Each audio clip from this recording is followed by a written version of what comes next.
ठीक है, तो पाइथन के कंस्ट्रक्ट देखने हैं। आज के सेशन में जो चीज़ें हम कवर करेंगे हम उसको देख लेते हैं। उसके बाद फिर हम देखेंगे एक्सप्रेशन क्या होते हैं, और उसके बाद फिर अर्थमेटिक ऑपरेटर,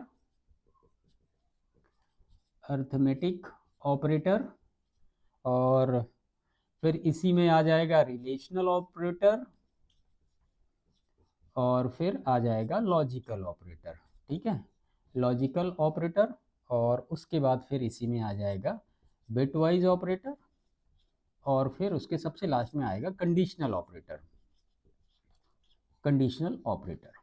ठीक है, उसके बाद ये पूरा चैप्टर नंबर 3 जो है ये फिनिश होगा आपका।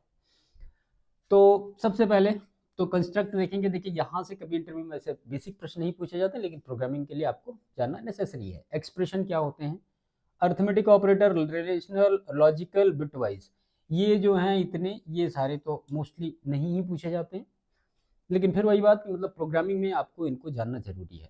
कंडीशनल ऑपरेटर हमारा मोस्ट इंपॉर्टेंट है, क्योंकि सी का कोई भी प्रोग्राम बन रहा है, अगर उसमें कहीं भी कंडीशन आ रही है तो without conditional operator it is not possible. So conditional operator is most important here. हम पूरा डिस्कस कर लेते हैं कि पाइथन के कंस्ट्रक्ट क्या क्या होते हैं, है ना, तो चीज़ें सिंपली कवर हो जाएंगी। छोटा छोटा है, कोई बहुत ज़्यादा इसमें इश्यू नहीं होगा आपको। पाइथन के कंस्ट्रक्ट कहाँ गया,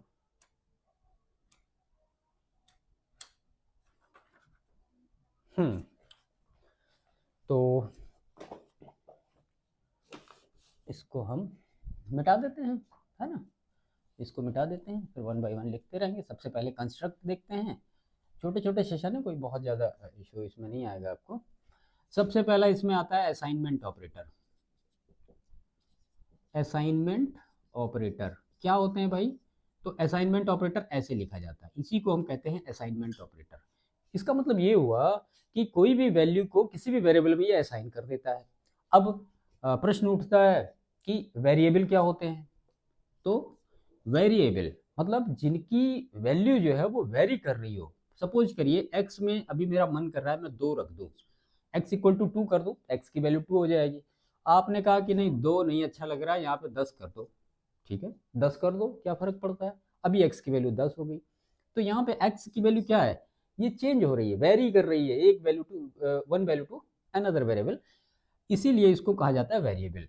ये क्या है, ये कांस्टेंट है, 10 हमेशा 10 ही रहेगा, आप उसमें कुछ नहीं कर पाओगे।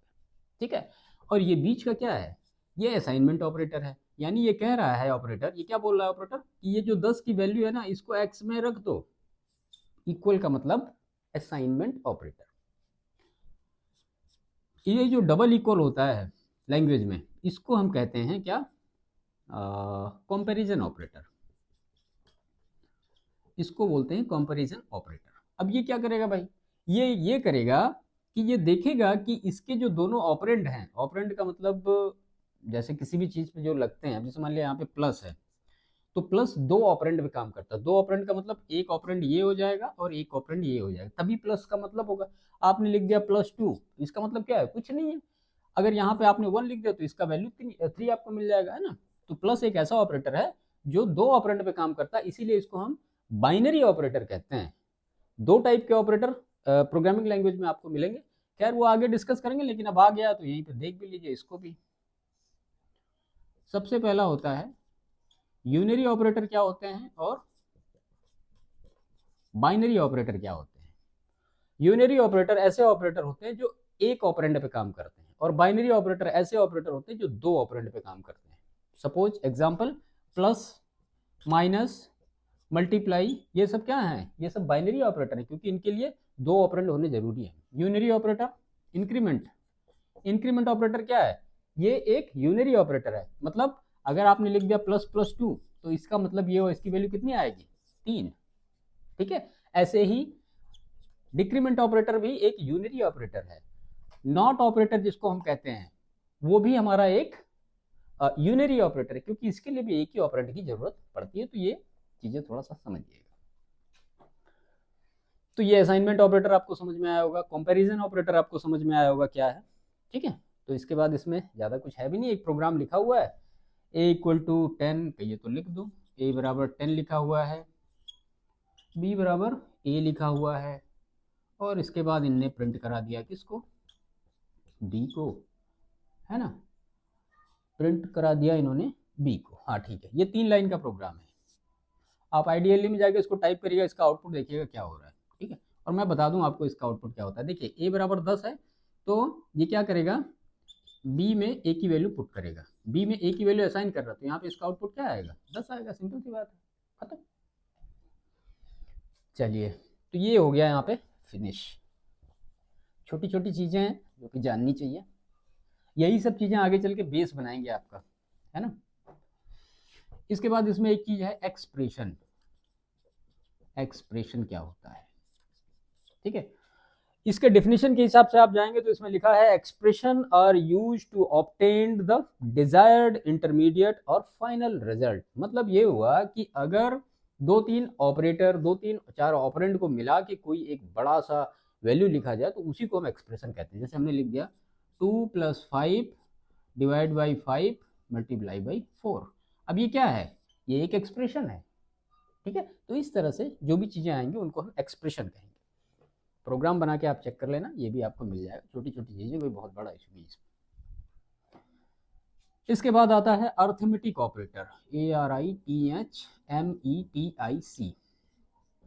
कुछ बेसिक ऑपरेटर है, मैं यहाँ पे लिख देता हूँ, उनका मतलब आपको समझ में आता होगा, ठीक है। जैसे ये है, माइनस है, मल्टीप्लाई है, डिवाइड है, मॉड्यूलस है, और क्या है, और भी कुछ होता है इसमें, और तो आई थिंक नहीं होता है। हाँ एक और होता है, स्क्वायर, जिसको कि डबल एस्ट्रिक कहते हैं, ठीक है। ये सारे ऑपरेटर कैसे हैं, ये सारे ऑपरेटर भैया बाइनरी ऑपरेटर हैं। ये सारे ऑपरेटर बाइनरी ऑपरेटर, इंटरव्यू में हो सकता है पूछ लिया जाए कभी कभी कि क्या होते हैं बाइनरी ऑपरेटर, क्या होते हैं यूनिरी ऑपरेटर, वो आपने यहाँ पे क्लियर किया। तो इसका मतलब जब मैंने कहा कि ये बाइनरी ऑपरेटर हैं, तो सिंपल सी बात है, एक प्रॉपर अंडरस्टैंडिंग होनी चाहिए कि यहाँ पे और यहाँ पे इसके लिए 2 ऑपरेंड की हमें जरूरत पड़ेगी। Without 2 operator we can not insert anything to here, है ना। क्योंकि अगर यहाँ पे 2 ऑपरेटर नहीं, 2 ऑपरेंड नहीं होंगे तो इनकी वैल्यू निकल ही नहीं पाएगी, वो वैल्यूएबल नहीं होंगे। चलिए हम 2 वैल्यू लिखते हैं, हमने लिखा 5 और लिखा 2, सब में यही लिखते हैं, और इसका आउटपुट निकाल के देखते हैं क्या आता है सबका। 5 और 2, 5 2 और 5 और 2, ठीक है। आप प्रोग्रामिंग में लिखिएगा तो इसको आसानी से, जैसे मान लिया 2 नंबर को ए के लिए 5 कर दीजिएगा, बी के लिए 2 कर दीजिएगा, सी को 1 में लिखिएगा a + b, ऐसे डी लीजिएगा, ऐसे ई लीजिएगा, ऐसे एफ लीजिएगा, ऐसे सब अलग अलग लेके अलग अलग वैल्यू प्रिंट करा लीजिए, वो काम हो जाएगा। तो 5 + 2 7 होता है, वो लैंग्वेज में भी 7 होता है, वहाँ भी 7 ही होता है। ये 3 होता है, ये 10 होगा, कोई दिक्कत ही नहीं है। हाँ यहाँ पे थोड़ी समस्या आती है। अब देखिए यहाँ पे हमने लिखा 5 और 2 से इनको डिवाइड किया, तो 2 बार जा रहा है 4 और 1 बचा यहाँ पे, क्या, ये रिमाइंडर बचा, और इसको हम कहते हैं कोसेंट। तो जब 5 डिवाइड 2 होगा तो यहाँ पे क्या आएगा, 2, यानी जो कोसेंट की वैल्यू होगी वो यहाँ आएगी, और जब 5 रिमाइंडर 2 होगा तो यहाँ पे वैल्यू आएगी रिमाइंडर की। ये याद रखिएगा, थोड़ा सा अलग है इसमें।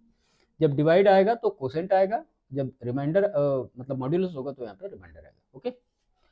और ये डबल स्टिक का मतलब होता है स्क्वायर। इसका मतलब यहाँ पे ये क्या करने वाला है, जो इंटरप्रेटर है, 5 × 5, और इसका आउटपुट आपको देगा 25, ठीक है। तो सारे एक्सप्रेशन जो थे अर्थमेटिक वो हमने क्लियर करा दिए यहाँ पे। आई होप ये क्लियर हो गया होगा, ठीक है। चलिए इसके बाद देखते हैं रिलेशनल ऑपरेटर क्या होते हैं। इसमें ऐसी छोटी छोटी चीजें हैं, इनका प्रोग्रामिंग में यूज होता है, बाकी तो ऐसा कोई वो नहीं है इसमें, ठीक है। Relational operator, relational operator. अब रिलेशनल ऑपरेटर क्या होते हैं, अब उसमें बहुत सारी चीजें होती हैं, मैं लिख देता हूँ सारा। ग्रेटर देन साइन आपको पता होगा, ग्रेटर देन ऐसे होता है। उसके बाद आता है दूसरा, वो आता है लेस देन, आप साइन जानते हैं, ऐसे होगा। इक्वल, इक्वल के लिए हमने पहले ही बताया, कंपैरिजन ऑपरेटर ऐसे होगा। नॉट इक्वल, नॉट इक्वल कैसा होगा भैया, तो वो नॉट इक्वल ऐसा होगा। इसके बाद आएगा ग्रेटर देन और इक्वल टू, तो ग्रेटर देन और इक्वल टू कैसे लिखा जाएगा, ऐसे, और ऐसे ही इसमें लेस देन और इक्वल टू, तो वो आएगा ऐसे, ठीक है। इतने सारे ऑपरेटर आपको रिलेशनल ऑपरेटर में मिलने वाले हैं। और एक बात और खासियत आपको बताऊं, रिलेशनल ऑपरेटर जो होता है ना, वो हमेशा वैल्यू किस में देगा, वो बुलियन डेटा टाइप में वैल्यू देगा। अब बुलियन डेटा टाइप क्या होता है, हमने लास्ट सेशन में देखा था।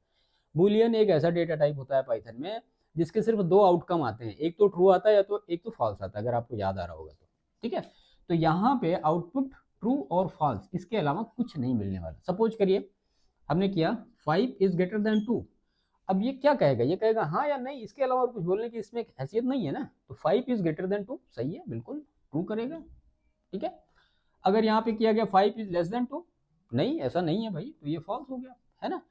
5 इज इक्वल टू 2, ऐसा है नहीं, ये भी नहीं है, तो इसका भी आउटपुट फॉल्स आएगा। 5 इज नॉट इक्वल टू 2, तो ये इसका आउटपुट क्या आएगा, ये सही आएगा ना, ट्रू। भाई 5 2 के बराबर नहीं है तो सही होगा। फिर से 5 is greater than or equal to 2, अब बताइए इसका क्या होगा, तो बिल्कुल ये ट्रू आएगा। क्यों, 2 से बड़ा है 5, बराबर नहीं है तो क्या हुआ, एक तो कंडीशन फॉलो हो रही है। 5 is less than or equal to 2, तो इसका उत्तर क्या आएगा, फॉल्स आएगा। बस ये सारे रिलेशनल ऑपरेटर हैं, ये भी जो है एक बाइनरी ऑपरेटर हैं। बस अंतर इतना होता है, इनके जो आउटपुट होते हैं वो बुलियन डेटा टाइप में आउटपुट प्रोवाइड कराए जाते हैं, इंटरव्यू में अक्सर पूछे जाते हैं। तो ट्रू और फॉल्स में ही इनकी वैल्यू आ रही है। इसके बाद है लॉजिकल ऑपरेटर। ठीक है,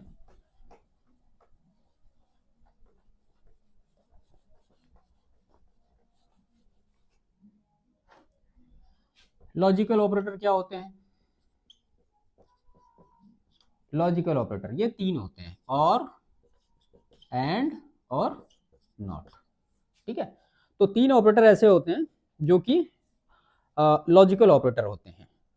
अब इसमें कैसे इनको मतलब फाइंड आउट किया जाता है, तो सपोज करिए x is greater then y और a is greater then b। अब ऑलरेडी आपको वैल्यू दी रही होगी, x की वैल्यू आपको पता होगी, y की पता होगी, a की पता होगी, b की पता होगी, तभी तो आप कर पाओगे ना। तो मान लिया हमने a को दिया 5, y को दिया 2 और इसको दिया 7, इसको दिया 10। ठीक है, तो यहाँ पे आउटपुट क्या निकल गया है, x 5 इज ग्रेटर देन 2, तो ये आई वैल्यू यहाँ पे ट्रू। और यहाँ पे 7 इज ग्रेटर देन 10, नहीं, तो ये फॉल्स आ गया। ठीक है, तो ट्रू और फॉल्स को जब और कंडीशन में डाला जाता है तो क्या होता है, तो आउटपुट क्या आता है, तो वो भी ट्रू या फॉल्स ही आता है। कि भाई ट्रू फॉल्स का मल्टीप्लाई या कुछ भी करोगे आप तो वो ट्रू फॉल्स ही आएगा। क्या आएगा अभी देखेंगे आगे हम उसको। ठीक है, इसमें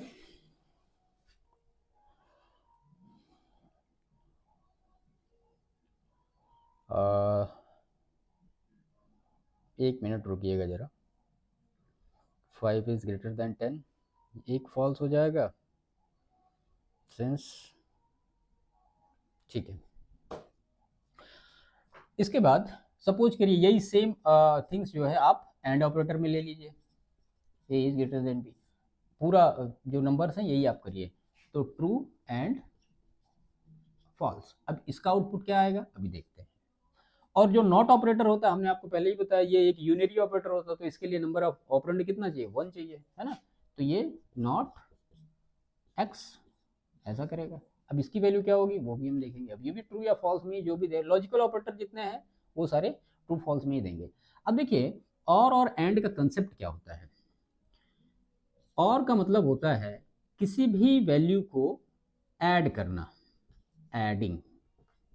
ठीक है, और वहीं एंड का मतलब होता है किसी भी वैल्यू को मल्टीप्लाई करना। इसका अगर एक टेबल छोटा सा बना लें ट्रू फॉल्स का, ट्रू फॉल्स, फॉल्स ट्रू, और कौन सी आउटकम इसमें बनेगी, ट्रू ट्रू की बनेगी, और फिर लास्ट में सबसे फॉल्स फॉल्स की बनेगी। इसके अलावा और इसमें कुछ नहीं बनेगा। तो अगर यहाँ पे और ऑपरेटर और एंड ऑपरेटर का इसमें डिवीजन देख लें कि वैल्यू क्या आने वाली है, तो देखिए हमने कहा और क्या कर रहा है, ऐड कर रहा है। तो ट्रू फॉल्स इसको आप 1 मान लीजिए, इसको आप 0 मान लीजिए। ट्रू को 1 मानिए और फॉल्स को 0 मानिए। तो 1 + 0 क्या होगा, 1, फिर 0 + 1 1 आएगा, 1 + 1 ऑलरेडी 1 आएगा। अब कैसे 1 आएगा, तो बाइनरी नंबर को आप पढ़ेंगे तो आपको पता लगेगा कैसे आता है 1 + 1। 0 + 0 ऑलरेडी 0 आएगा। यहाँ पे इसकी सिचुएशन बदल जाएगी, ये मल्टीप्लाई करेगा तो 0 हो जाएगा, 0 हो जाएगा, और ये 1 हो जाएगा, और फॉल्स फॉल्स क्या ऑटोमेटिक 0 हो जाएगा। तो ट्रू और फॉल्स, तो ट्रू और फॉल्स इसका जो रिजल्ट आएगा वो क्या आएगा, वो ट्रू आएगा। ठीक है, अगर ऐसे एंड ऑपरेटर में देखेंगे ट्रू और फॉल्स, तो यहाँ पे इसका आउटपुट क्या आएगा, फॉल्स आएगा। ठीक है, तो ये टेबल से आप याद रखिएगा, या कंसेप्ट इतना समझिएगा, और का मतलब एडिंग और एंड का मतलब मल्टीप्लाई। ठीक है, नहीं समझ में आएगा थोड़ा गूगल करेंगे, चीज़ें क्लियर हो जाएंगी। वैसे इसमें बहुत ज़्यादा कुछ इश्यू नहीं पड़ेगा आपको। तो ये आई थिंक क्लियर हो गए होंगे सारे। और ये सब बेसिक मैथमेटिक्स हैं, इसको लैंग्वेज में पढ़ाया नहीं जाता है, इसका कोई मतलब नहीं है, सब इतना सभी लोग जानते हैं। हाँ, एक चीज़ और है, बिट वाइज ऑपरेटर, थोड़ा सा समझ लीजिए। जब पूरा हो रहा तो पूरा ही होगा, है ना, बिट वाइज ऑपरेटर। अब बिट वाइज ऑपरेटर क्या होते हैं, चार होते हैं ये। एक तो है, इसको कहते हैं हम राइट शिफ्ट, इसको बोलते हैं लेफ्ट शिफ्ट, और इसमें भी एंड और नॉट आएंगे तो छोड़िए उनको, जाने दीजिए। राइट शिफ्ट और लेफ्ट शिफ्ट ऐसे होते हैं। अगर इनका एक उदाहरण आप देख लें, सपोज करिए x बराबर हमने लिखा 9 और y बराबर लिखा 4। ठीक है, अब ये जब काम करेंगे तो इनको इस तरह से प्रोग्राम में किया जाता है। ठीक है, x से, और ये हमने एक नए वेरिएबल में इनको सेव कर दिया। ठीक है, यानी x बराबर हमने 9 लिया था, 9 को हमने राइट शिफ्ट किया और वो जो वैल्यू आएगी उसको a में स्टोर किया। अब आप क्या करेंगे, 9 को बाइनरी बिट में कन्वर्ट करिएगा।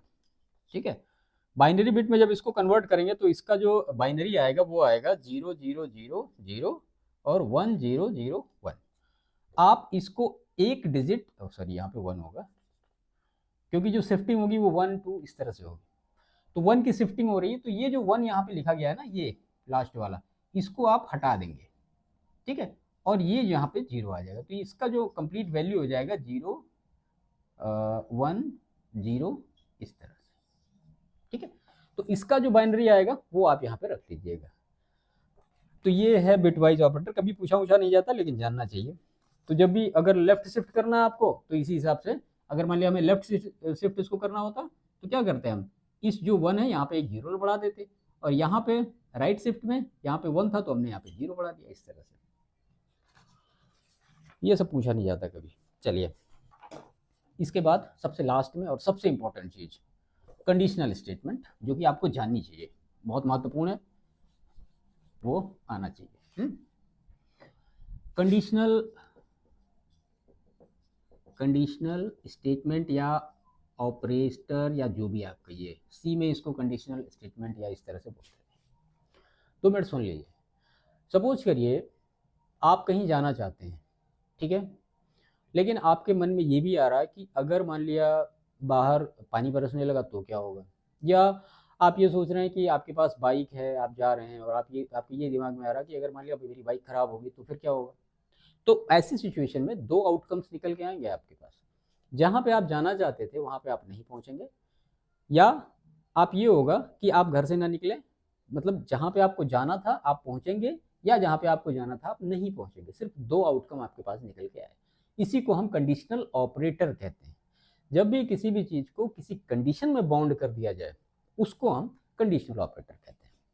जैसे मैंने बोला x इज ग्रेटर देन 5, ठीक है, और यहाँ पे हमने x की वैल्यू दी 7। अब मैं यहाँ पे चेक कर रहा हूँ x इज ग्रेटर देन 5, क्या ऐसा है? अगर ऐसा है तो प्रिंट करें, ये गुड लिख दें यहाँ पे, ठीक है, और अगर ऐसा नहीं है तो प्रिंट कर दें क्या, बैड। ठीक है, ये प्रिंट क्या है, ये डबल इन्वर्टेड कॉमा, ये सारी चीज़ें अभी फंक्शन जब पढ़ेंगे उसमें अच्छी तरीके से क्लियर होंगी। अब यहाँ पे ये क्या करेगा, x बराबर 7 है, 7 की वैल्यू यहाँ पे रखेगा, ये कंडीशन इसको मिल गई और ये गुड प्रिंट कर देगा। सपोज करिए हमने x की वैल्यू 70 कर दी, तब भी ये सही होगा। तो यहाँ पे x की वैल्यू घटाते हैं थोड़ा सा, x की वैल्यू हमने 1 कर दी, अभी ये कंडीशन सही नहीं है, तो फिर ये क्या करेगा। ठीक है, तो ऐसी सिचुएशंस के लिए प्रोग्रामिंग में कंडीशनल ऑपरेटर या कंडीशनल स्टेटमेंट का यूज किया जाता है। अब सिंपल हम यहाँ लगाते हैं इफ और यहाँ लगाते हैं एल्स, हमारा काम हो गया। If condition true then this printf is print, otherwise this print is print। यानी कंडीशन सही हो गई तो ये वाला प्रिंट कर देगा, और अगर कंडीशन सही नहीं हो तो अपने एल्स पार्ट में आएगा और ये वाला प्रिंट कर देगा। इसी को हम पूरा कंडीशनल ऑपरेटर कहते हैं। इस कंडीशनल ऑपरेटर में दो चीजें इंपॉर्टेंट होती हैं, इफ एल्स, ठीक है। एक और होता है एल इफ। अगर मान लिया नंबर ऑफ कंडीशंस बहुत सारी चेक करनी है आपको, then we will use else if. Otherwise simple one condition is check out, then only else is used here. चलिए एक प्रोग्राम बनाते हैं जिसमें हम ये देखते हैं कि एल इफ का यूज कहाँ पे हो सकता है और कैसे हो सकता है, ठीक है। इसके बाद ही ये टॉपिक खत्म होगा पूरा। सपोज करिए, मान लिया अगर कोई भी लड़का है, अगर हमें किसी भी क्लास का ये चेकआउट करना है कि कोई बच्चा 60% से ऊपर पाएगा तो उसको हम दिखाएंगे कि ये फर्स्ट डिवीजन पास है। उसके बाद कोई नेक्स्ट बच्चा है, अगर वो 45% से ज़्यादा पाता है तो हम उसको बोलेंगे ये सेकंड डिवीजन है। उसके बाद अगर कोई बच्चा 33% से कम ज़्यादा पाता है तो उसको हम बोलेंगे थर्ड डिवीजन है। और अगर कोई 33% से भी कम पाता है तो हम उसको बोलेंगे क्या वो फेल हो गया। तो यहाँ पे नंबर ऑफ कंडीशन की चेकिंग कितनी हो रही है, 3 हो रही है। एक बार फर्स्ट डिवीजन के लिए, एक बार सेकंड डिवीजन के लिए और एक बार थर्ड डिवीजन के लिए, ठीक है। तो 3 कंडीशन चेकिंग के लिए फिर हम एल इफ का यूज करेंगे, और सिंपल अगर 1 कंडीशन चेकआउट हो रही है तो उसके लिए सिर्फ इफ का यूज करेंगे, याद रखिएगा। चलिए हमने लिखा मार्क नाम का एक वेरिएबल लिया और इसमें कोई भी नंबर हमने डाल दिया, मान लिया डाल दिया 40, ठीक है। ये हमने 40 डाल दिया मार्क नाम का वेरिएबल। अब कंडीशन लगाना शुरू करते हैं। If mark is greater than or equal to 60, तो प्रिंट क्या करेगा वो, प्रिंट फर्स्ट div, ओके। अब दूसरी बार हमें चेक करना, तो अब हम यहाँ पे एल इफ लगाएंगे, एल्स नहीं लगाएंगे। एल्स लगाएंगे तो केवल एक ही कंडीशन दे पाएगा ये। अभी हमें सेकंड डिवीजन के लिए भी चेकआउट करना है, एल इफ, ठीक है। पाइथन में लिखने के लिए आप एल इफ यहाँ से लिखिए, mark again we will check mark greater than or equal to 45%, then ये प्रिंट करेगा क्या, सेकेंड div, ओके। फिर अगेन एल इफ करेगा, mark is greater than or equal to 33%, then print क्या करेगा ये, प्रिंट थर्ड डिवीजन, है ना। अब इसके बाद आपको यहाँ पे एल्स लगाना पड़ेगा कि प्रिंट फेल। देखिए हमारी सारी कंडीशंस फुलफिल हो गई यहाँ पे। मार्क अब हम यहाँ पे जो भी करेंगे, मान लिया हमने तो यहाँ पे दे दिया पहले से, लेकिन अगर हम ऑटो इनपुट करा रहे हैं, यूजर से रन टाइम पूछ रहे हैं कि बताओ भैया तुम्हारे मार्क कितने हैं, और हम आपको चेक करके बताएंगे कि आप किस डिवीजन से पास हो रहे हो, ठीक है। तो मार्क की वैल्यू मान लिया हमने यहाँ पे रख दी 30। तो पहला काम क्या करेगा, कंट्रोल समझिए, कंट्रोल प्रोग्राम को समझ लीजिए। मार्क आएगा यहाँ पे 33, तो 30 चेक करेगा, ये वैल्यू इसको नहीं मिलेगी तो वो क्या करेगा, अब यहाँ पे ये प्रिंट को मतलब अटैच करने की बजाय वो फिर से इस कंडीशन पे दौड़ के आएगा। क्यों, क्योंकि उसको इफ का कंडीशन ट्रू नहीं हुआ है, अब वो अपने एल्स कंडीशन में जा रहा है। अगेन 30 यहाँ रखेगा, ये भी चेक करेगा तो इसको भी नहीं मिलेगा, तो फिर से वो इस एल्स पे आएगा। यहाँ भी चेक करेगा कि यार ये तो 30 नंबर, ये फिर भी ये सही नहीं, और अगर ये भी सही नहीं है तो फाइनली क्या प्रिंट करेगा, फेल। और अगर इन बीच में कोई भी नंबर मिल गया, मान लिया उसको मिल गया 34, आपने यहाँ पे इनपुट किया, अब कंट्रोल क्या करेगा, मार्क 34 इज ग्रेटर देन, नहीं सही है, एल इफ पे आएगा, यहाँ भी नहीं सही है, 34 यहाँ पे आएगा, तो ये इसको मिल जाएगा, तो ये थर्ड डिवीजन प्रिंट कर देगा। ये कंडीशनल स्टेटमेंट की प्रिंटिंग होती है। इस तरह से जो कंडीशनल स्टेटमेंट होते हैं इनका कंट्रोल चलता है, प्रोग्रामिंग कैसे होती है वो सारी चीज़ें आपको समझ में आई होंगी, ठीक है। इसमें यही सारी चीज़ें दे रखी हैं, प्रोग्राम भी काफ़ी दे रखे हैं, आप बनाइएगा थोड़ा सा। जैसे कि किसी भी नंबर को चेक करना है, ऑड है, इवन है, कोई एंटर करा लो मार्क, आप उससे पूछ लो भैया पास हो कि फेल हो, कोई भी कंडीशन आप लगा दो अपने हिसाब से, है ना। 2 नंबर को इनपुट करा के पूछ लो नंबर बड़ा कौन सा है, ये इस तरह से स्क्वायर रूट निकाल लो, एरिया निकाल लो, सर्किल का जो भी निकालना है निकाल लो, सब निकल जाएगा यहाँ।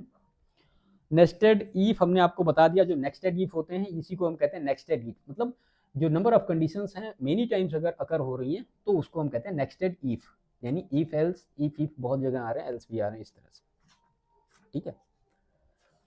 तो ये तो यहाँ पे कंडीशनल ऑपरेटर खत्म हुआ। इसमें एक चीज़ और है, फॉर और वाइल लूप, आज इसको भी देख के खत्म करते हैं। ठीक है। इसके बाद फिर नेक्स्ट टाइम हम शुरू करेंगे स्ट्रिंग। स्ट्रिंग हमारा डेटा टाइप है, म्यूटेबल है इम्यूटेबल है, बताइएगा हमें कैसा है।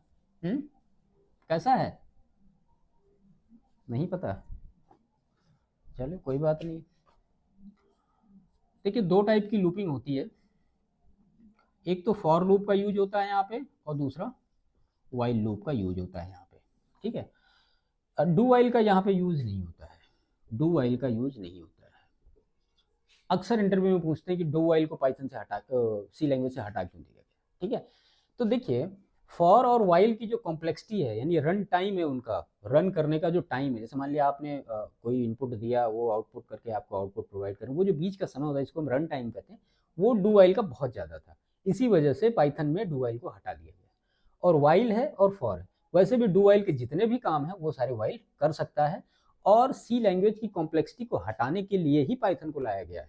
मतलब जो अनावश्यक चीज़ें थी सी लैंग्वेज में, मैं अनावश्यक तो नहीं कह सकता, लेकिन हाँ जो चीज़ें कॉम्प्लिकेटेड बनाती थी प्रोग्रामिंग को, वो सारी चीज़ें हटा दी गई। अब डू वाइल को हटा के सिंपल यहाँ पे वाइल रखा गया है और फॉर रखा गया, इन्हीं दो लूप पे सारा काम होता है, ठीक है। अब हम वन बाय वन सारा समझते हैं, विद एग्जाम्पल समझ लेंगे, चीज़ें क्लियर हो जाएंगी। और इसी में एक होता है ब्रेक, पास और कंटिन्यू, ये अक्सर पूछा जाता है इंटरव्यू में, बहुत ज़्यादा कन्फ्यूजन इसमें क्रिएट होता है, चीज़ें यहाँ पे आपको क्लियर हो जाएंगी। तो फॉर लूप का देखते हैं स्टेटमेंट क्या होता है ना।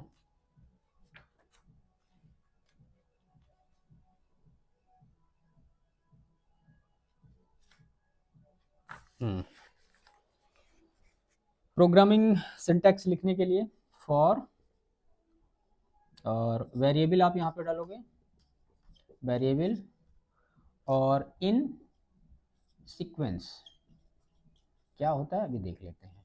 और यहाँ पे कोलन जरूर लगेगा, ठीक है, सी लैंग्वेज में नहीं होता था ये, तो इसका ध्यान रखिएगा, यहाँ पे कोलन जरूर लगेगा, ठीक है। उसके बाद फिर ये block of statement, block of statement का यूज करोगे, मतलब जो भी चीज़ें आपको यहाँ पे प्रिंट करानी वो सारी आप लिख दोगे। अब इसका एक एग्जांपल लेते हैं, ठीक है। हमने लिखा है यहाँ पे एग्जांपल देख लीजिए, फॉर आई इन 5, 7, 9, 11, ठीक है। और ये प्रिंट क्या करा रहे हैं भैया, प्रिंट करा रहे हैं ये इसकी वैल्यू, जो ऊपर है इसकी वैल्यू ही प्रिंट करा रहे हैं, द वैल्यू, और आई को प्रिंट करा रहे हैं, तो ये हो गया यहाँ पे, ठीक है। अब देखिए ये काम कैसे करता है। फॉर आई की वैल्यू क्या है, सबसे पहले देखिए ये जो 5, 7, 9 और 11 है, इसको आप ये मान सकते हैं एक लिस्ट की तरह ये काम कर रही है ना। तो यहाँ पे पहली जो वैल्यू है वो 5 है, 7, 9 और 11। तो सबसे पहले जब ये लूप चलेगा ना, तो आई में पहली वैल्यू आएगी और यहाँ पे प्रिंट होगा 5। उसके बाद क्या होगा, इंक्रीमेंट और डिक्रीमेंट जो होता है वो फॉर लूप में ऑलरेडी लगा होता है। और कैसे लगा होता है, वो रेंज एक फंक्शन होता है, वहां से डिफाइन होता है। रेंज फंक्शन, इसमें स्टार्ट होता है, स्टॉप होता है, और सॉरी हाँ ठीक है, स्टार्ट, स्टॉप और स्टेप, ये रेंज फंक्शन के 3 पैरामीटर होते हैं। तो यहाँ पे आई की वैल्यू इनिशियलाइज कर दी गई 5 से। अब उसके बाद जब वो नेक्स्ट टाइम जाएगा तो ऑटोमेटिक आई का जो वैल्यू होगा वो यहाँ पे 2 करेगा। तो इसकी इंडेक्सिंग अगर करोगे आप, तो ये 0 है, 1 है, 2 है, 3 है। तो पहली बार में ये 0 होके 5 प्रिंट करेगा, दूसरी बार में जब आई जाएगा ना तो ये 1 पे जाएगा, एक ऑटोमेटिक इंक्रीमेंट करके 7 लाएगा, फिर 9 लाएगा, फिर 11 लाएगा, ठीक है। तो ऑटो इंक्रीमेंट जो होता है वो फॉर लूप में होता है, इस तरह से वैल्यू इसकी प्रिंट हो जाएगी। अगर ऐसे ही आप वाइल समझ लो,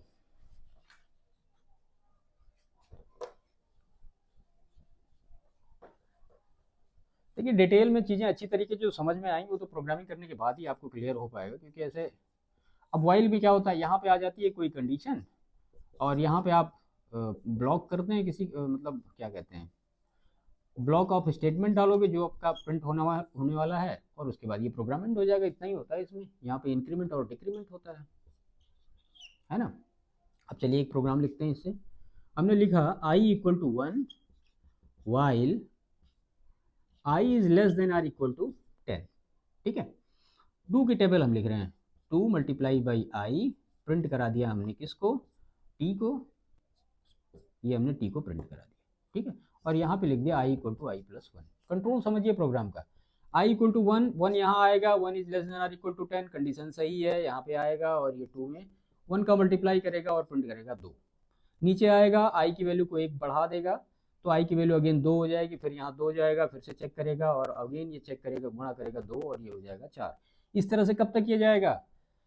10 टाइम्स तक जाएगा, यानी 2 की जो टेबल है वो 10 तक का ये पूरा प्रिंट करने वाला है प्रोग्राम। तो कंट्रोल कैसे कैसे चल रहा है ये आपको यहाँ पे क्लियर हुआ होगा, ठीक है।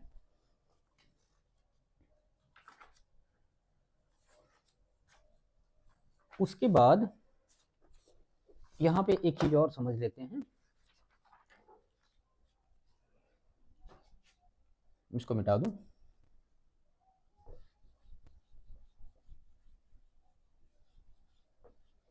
इंटरव्यू में सबसे कॉमन प्रश्न जो अक्सर पूछा जाता है कि मतलब फॉर का यूज कहाँ करना है, वाइल का यूज कहाँ करना है। बनने को तो आपके सारे प्रोग्राम जो वाइल से बन रहे हैं वो सारे फॉर से भी बन जाएंगे, जो आपके फॉर से बनेंगे वो सारे वाइल से बन जाएंगे, लेकिन कहाँ पे करना है समझ लीजिए। देखिए, जब हमें नंबर ऑफ आइटरेशंस, आइटरेशंस का मतलब जितनी बार चलाना है वो नोन होता है यानी पता होता है, तो हम फॉर का यूज करते हैं। और नंबर ऑफ आइटरेशंस अगर अननोन है देन हम वाइल का यूज करें, ठीक है। जैसे हमें पता है किसी भी लूप को हमें 5 बार चलाना है, तो 5 बार जब चलाना तो हम उसके लिए फॉर करेंगे, वाइल नहीं करेंगे। काम वाइल भी करेगा लेकिन हम करेंगे फॉर को। अब एक प्रोग्राम यहाँ पे मैं लिखता हूँ जिससे आपको ये क्लियर होगा कि वाइल और फॉर का यूज कैसे कैसे कहाँ कहाँ पे करना है, ठीक है। तो चलिए इसको मिटा देते हैं और उसी में ब्रेक कंटिन्यू भी आ जाएगा, पास ब्रेक कंटिन्यू ये सारे।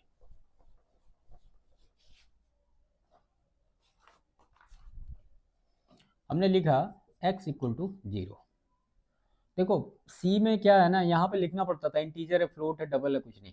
आप x को वेरिएबल लोगे, उसके अंदर वैल्यू डाल दोगे और जो पाइथन का इंटरप्रेटर होगा ऑटोमेटिक डिसाइड कर लेगा ये वैल्यू कैसी है, फ्लोट है या क्या है क्या नहीं। अगर आपको नहीं समझ में आता है तो आप जाओ और प्रिंट स्टेटमेंट में लिख दो ऐसे ही करके, टाइप डेफ नाम का एक फंक्शन होता है और x आपको ये बता देगा कि ये किस टाइप में वहाँ पे इंटरप्रेटर में सेव हो रहा है, तो आप यूज कर सकते हो इस फंक्शन का। 2 होगा यहाँ पे, x बराबर 0। हमने एक कंडीशन डाली, वाइल नॉट 1 इज और इक्वल टू x इज और इक्वल टू 100, ठीक है। और उसके बाद ये प्रिंट करेगा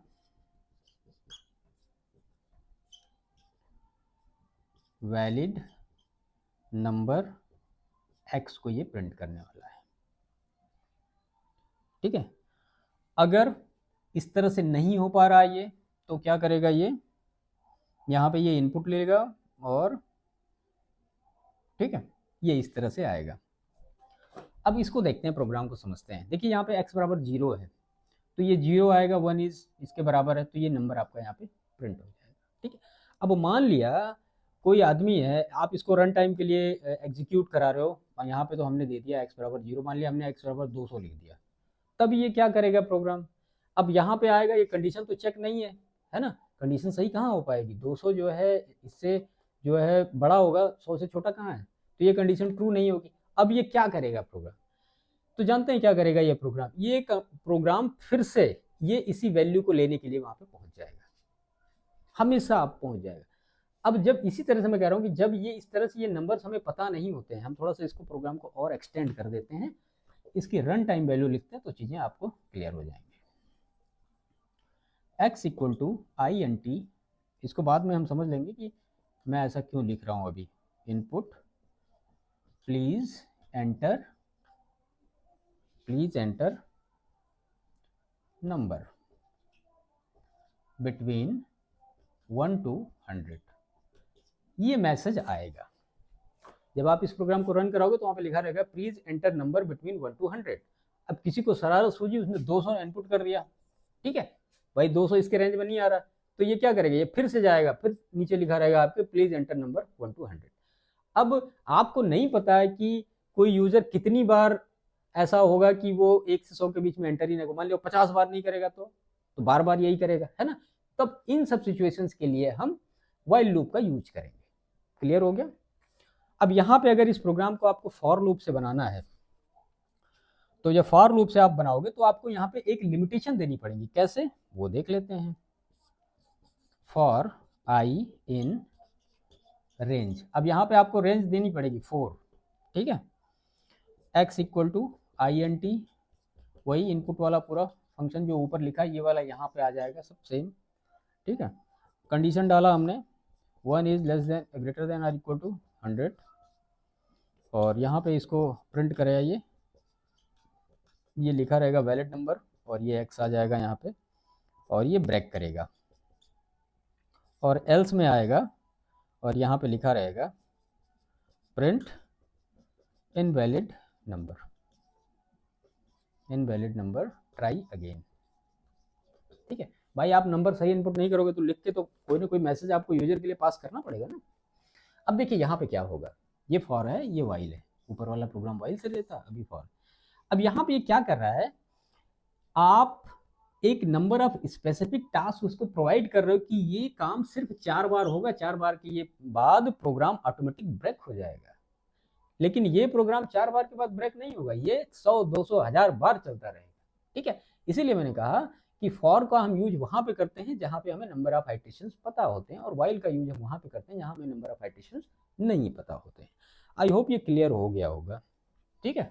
ये चीजें इंटरव्यू में पूछी जाती है।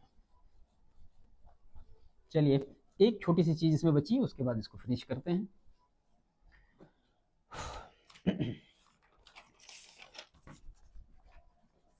ठीक है, प्रोग्राम ही लिख लेते हैं यार।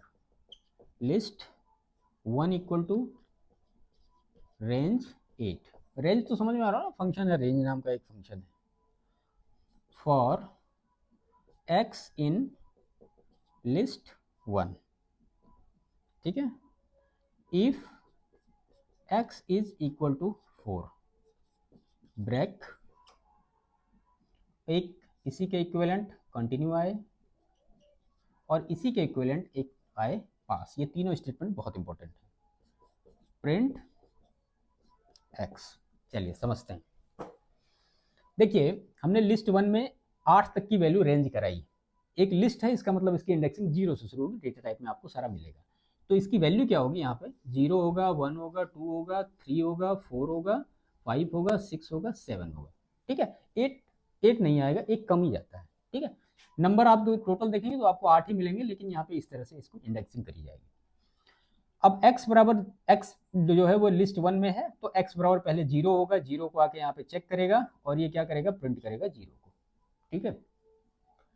इंक्रीमेंट होगा, फॉर में आप जानते हैं ऑटो इंक्रीमेंटेशन होता है, तो 1 होगा ये, फिर ये 2 होगा, फिर ये 3 होगा, और जब x की वैल्यू 4 होगी तो क्या होगा, 4 होगा, यहाँ पे 4 इक्वल टू 4 होगा, और ये प्रोग्राम क्या करेगा, इसको ब्रेक कर देगा, यानी अनएडॉप्टेशन टर्मिनेशन इसको बोला जाता है। मतलब जब आप प्रोग्राम की मैच्योरिटी होने से पहले ही प्रोग्राम को समाप्त कर देते हैं, उसको हम कहते हैं ब्रेक स्टेटमेंट। तो ये प्रोग्राम इतना 0, 1, 2, 3 प्रिंट करने के बाद बाहर आ जाएगा, इसका काम खत्म हो जाएगा अगर आपने ब्रेक का यूज किया है तो। ओके, चलिए इसी में हम कंटिन्यू लिखते हैं। अब हमने लिखा है यहाँ पे कंटिन्यू स्टेटमेंट। अब जब x बराबर 4 आएगा, यहाँ पे 4 इक्वल टू 4 ये करने वाला है, तो ये क्या करेगा, ये इस कंटिन्यू स्टेटमेंट को जैसे ही पाएगा ना, वो फिर से इसी फॉर पे चला जाएगा, यानी ये 4 को प्रिंट नहीं करने देगा और बाकी सारे वैल्यू को प्रिंट करेगा 5, 6, 7। तो अगर यहाँ पे कंटिन्यू होगा तो इसका आउटपुट ये मिलने वाला है, ठीक है। समझ में आ गया ना, ब्रेक कंटिन्यू क्लियर हो गया होगा आई थिंक। इसको बहुत पूछा जाता है और बहुत ज़्यादा इसमें कंफ्यूजन भी होता है। इसके बाद इसमें आता है एक पास स्टेटमेंट। पास स्टेटमेंट क्या होता है, मान लिया पास स्टेटमेंट का यूज हम वहाँ पे करते हैं जब कोई फर्दर मतलब इनिशियलाइजेशन हमें करना होता है, या पूरी प्रोग्रामिंग की हमें ये नहीं पता होता कि कोड में यहाँ पे क्या लिखना है हमें, या फिर क्लाइंट ने हमको ये बोल के रखा है कि भाई चलो ठीक है, इसके बारे में हम बाद में डिसाइड करेंगे यहाँ पे डालना क्या क्या है। तो उस तरह से पास लिख के हम अपनी प्रोग्रामिंग को आगे बढ़ा देते हैं। प्रोग्राम रन कराने पर प्रोग्राम एरर नहीं देता है, ठीक है। तो पास का मतलब ये हुआ कि आगे नेक्स्ट टाइम आके हम वहाँ पे अपने प्रोग्राम का जो पार्ट है या जो ब्लॉक ऑफ कोड है उसको हम ऐड करने वाले हैं। तो ये होता है पास स्टेटमेंट। तो ब्रेक, कंटिन्यू, पास, ये तीनों समझ में आ गए होंगे। फॉर लूप और वाइल लूप समझ में आ गया होगा। इससे प्रोग्रामिंग करिएगा, बुक से आपको काफ़ी कुछ चीज़ें यहाँ पे मिल जाएंगी, और बुक में ऐसी एग्जांपल्स दिए गए हैं जो फॉर और वाइल दोनों से बनाए गए हैं। कब फॉर का यूज करना है, कब वाइल का यूज करना है, वो सारी चीज़ें आपको समझ में आ गई होंगी।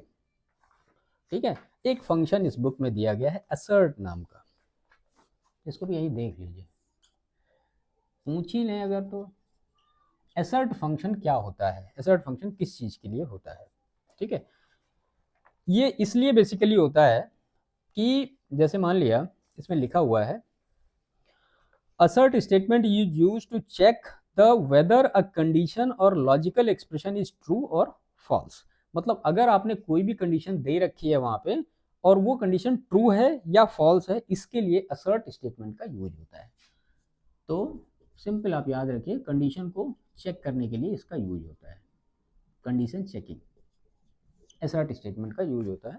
ठीक है, बस इसके बाद इसमें खत्म हो गया, सारा कुछ बचा ही नहीं है। ये प्रोग्रामिंग आगे पीछे दे रखी है, इसको आप रन करिएगा, थोड़ा सा समझिएगा बेहतर तरीके से।